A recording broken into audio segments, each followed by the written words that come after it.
লেপচা জগৎ তো ভীষণ জনপ্রিয় একটা ট্যুরিস্ট ডেস্টিনেশন।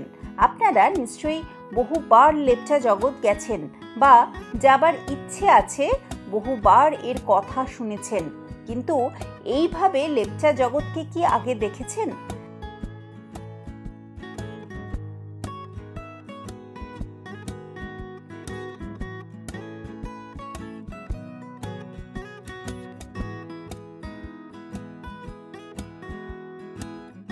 আমি যে সময় এখানে গেছিলাম চারিদিকে লাল রঙের রডোডেনড্রন ফুলের মেলা।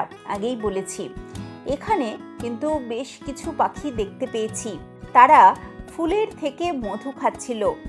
একটু যদি আপনারা ধৈর্য ধরে ফুলগুলোর দিকেও তাকিয়ে থাকেন, তাহলেও কিন্তু এই পাখিগুলো আপনারা খালি চোখেই দেখতে পাবেন, কারণ এরা এত কাছে ছিল। যদি এর পরে একটা বাইনোকুলার থাকে তাহলে তো খুবই ভালো, আর যদি ক্যামেরা থাকে তাহলে সেই ছবিও আপনারা তুলে নিতে পারবেন আপনাদের ক্যামেরাতে।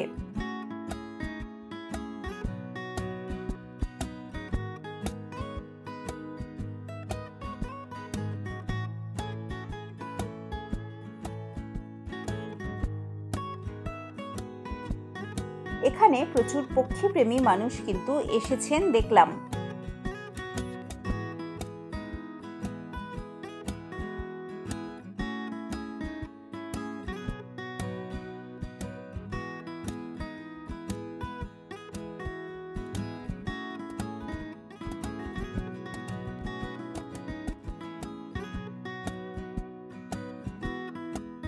লেপচা জগৎ ইকো ট্যুরিজম সেন্টারে পর্যটকরা যদি থাকতে চান তাহলে wbfdc.net এই ওয়েবসাইট থেকে বুকিং করতে হবে। বিভিন্ন মানের ঘর রয়েছে, 2000, 2500, 3000 টাকা পার ডে ভাড়া।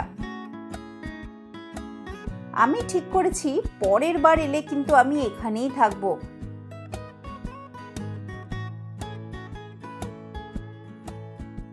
তার কারণ এর লোকেশন এত ভালো যে চারিদিকে প্রচুর পাখির ডাক তো শোনাই যাচ্ছে, সাথে সাথে দারুণ কিছু পাখির ছবিও কিন্তু এখান থেকে পেলাম।